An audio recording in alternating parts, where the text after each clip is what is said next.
Okay so let's continue the class. आज हम future tense को पढ़ेंगे क्योंकि आपका बाकी स्टूडेंट्स आज आए नहीं, तो हम इसी क्लास को रिवीजन ले लेते हैं जो आपकी मिस हो चुकी थी। Okay so future tense table आपके सामने है। फर्स्टली फ्यूचर वर्ड क्या है कि मुस्तकबिल, जो चीज़ आप अपकमिंग आने वाले टाइम में जो एक्शंस परफॉर्म्स करेंगी वो सेंटेंसेस हम इस टेंस में डील करते हैं। ठीक है, पहले ये हो गया कॉन्सेप्ट क्लियर। सही। सो अब future as I already set कि आपके जो हर टेंस के यानी कि 3 टाइप ऑफ टेंस है, उनके सब टाइप्स कौन से हैं? 4। ठीक है, सिंपल हो गया आपका, कंटिन्यूस हो गया, परफेक्ट हो गया एंड परफेक्ट कंटिन्यूस टेंस हो गया। सो वन बाय वन हमें हर एक किसी टेंस को पढ़ते हैं। Start from the future simple. अब फ्यूचर सिंपल टेंस में क्या होता है कि वो एक्शंस जो जर्नल एक्शंस हो, ठीक है, जर्नल एक्शंस यानी कि ना उसमें ये चीज नहीं दिखाई जा रही कि वो एक्शन आप कंटिन्यू कर रही होंगी या इस टाइम आप कर चुकी होंगी या आप 2 घंटों से उस चीज को कंटिन्यू करेंगी, नहीं, सिर्फ जर्नल एक्शन कि मैं ये करूंगी। सही। सिंपली हम कहते हैं ना कि मैं कल स्कूल जाऊंगी। अब यहाँ पे हमने ना कंटिन्यूटी दिखाई है ना परफेक्शंस दिखाई है, मैंने जस्ट कहा मैं स्कूल जाऊंगी, तो एक सादा जुमला। ठीक है, तो फ्यूचर सिंपल या इंडेफिनेट में हम जर्नल जो कन्वर्सेशंस होती हैं, जो फ्यूचर में हम एक्शंस परफॉर्म करने वाले होते हैं, वो उन चीज़ों के बारे में हम बात करते हैं। इसमें आपको सिर्फ 2 चीज़ें माइंड में रखनी है।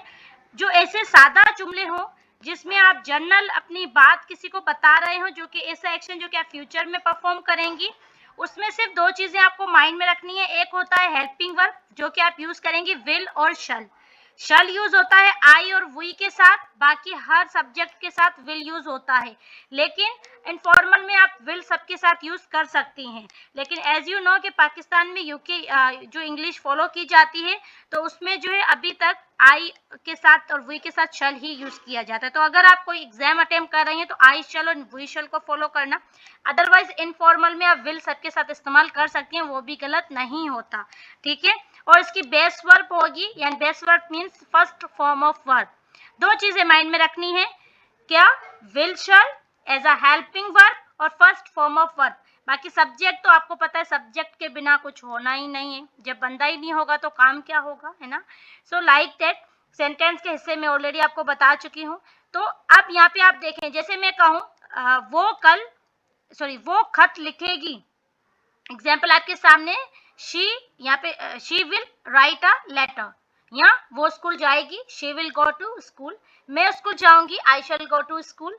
सो सिंपली जो आप एक्शन इन फ्यूचर परफॉर्म करेंगी, अगर आप इसका नेगेटिव बनाएंगी तो आपको क्या कहना है? ओके, सो अगर आप जब इसका नेगेटिव करेंगी तो सिंपली आपको हेल्पिंग वर्ब के बाद नोट लगा देना है। जैसे मैं स्कूल नहीं जाऊंगी, I will not go to school, she will not write a letter, simply. और अगर आप इसका इंटेरोगेटिव बनाना चाहती हैं, इंटेरोगेटिव मीन्स सवालिया जुमला, क्या तुम स्कूल जाओगी, ठीक है, या क्या वो स्कूल जाएगी, इस तरीके से, तो आप क्या करेंगी? हेल्पिंग वर्ब को सब्जेक्ट की जगह रखेंगी। Will she go to school, है ना, will you go to school, like that. ठीक है, ये इसके 3 टाइप्स ऑफ सेंटेंस है। सिंपल सेंटेंस में नो या नोट और कुछ भी नहीं, सिंपल सादा जुमला कि आपको हेल्पिंग वर्ब और first form of verb use करनी है। अगर आप इसका नेगेटिव कर रही हैं तो आफ्टर हेल्पिंग वर्ब आपको नोट लगा देना है। अगर आप इसका इंटेरोगेटिव बना रही हैं, सवाल पूछ रही हैं कि फॉर एग्जांपल आप अपनी किसी फ्रेंड से पूछेंगी कि क्या आप कल स्कूल जाओगी, तो आप किस तरह पूछेगी? Will you go to school tomorrow, like that. ठीक है, तो इस तरीके से फ्यूचर सिंपल का यूज लिया जाता है। नाउ मूव करते हैं फ्यूचर कंटिन्यूअस की तरफ। अब फ्यूचर कंटिन्यूअस में क्या है देखें, फ्यूचर कंटिन्यूअस टेंस। अब वर्ड कंटिन्यूअस का मतलब क्या है?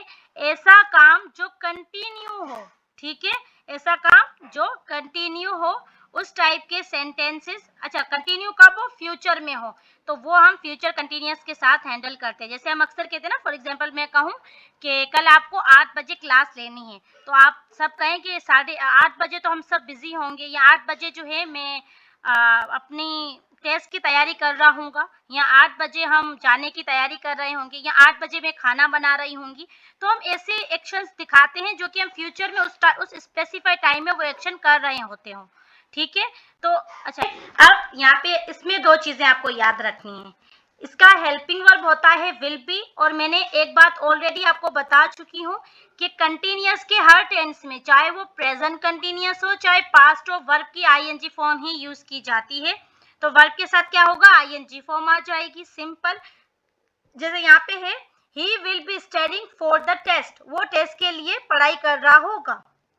आई will be studying for my test, इस तरीके से ना।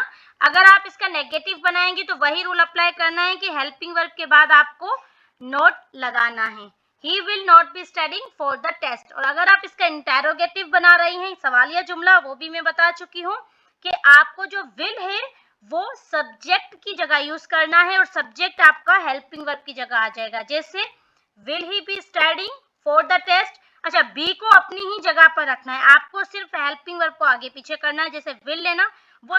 ओके, नाउ कंटिन्यूअस के ये हो गए, अब आई होप ये क्लियर होगा। अब हम मूव करते हैं फ्यूचर परफेक्ट की तरफ। अब परफेक्ट का आप सबको पता है कि परफेक्ट यूज किया जाता है, क्यों यूज किया जाता है, जब कोई काम फ्यूचर में आपने उसको कंप्लीटली परफॉर्म कर लिया हो किसी और काम करने से पहले, ठीक है।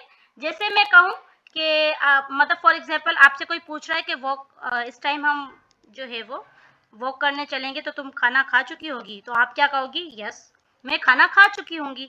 मतलब उस स्पेसिफाइड टाइम में या किसी भी टाइम में आप वॉक पर जाने से पहले आप एक काम परफॉर्म कर चुकी होगी ना, फ्यूचर की बात की जाए तो आप कहोगी यस मैं खाना खा चुकी होंगी। तो इस टाइप के जो सेंटेंसेस होते हैं वो फ्यूचर परफेक्ट में बनाए जाते हैं, जैसे yes I will have done my dinner और जो भी है, ठीक है।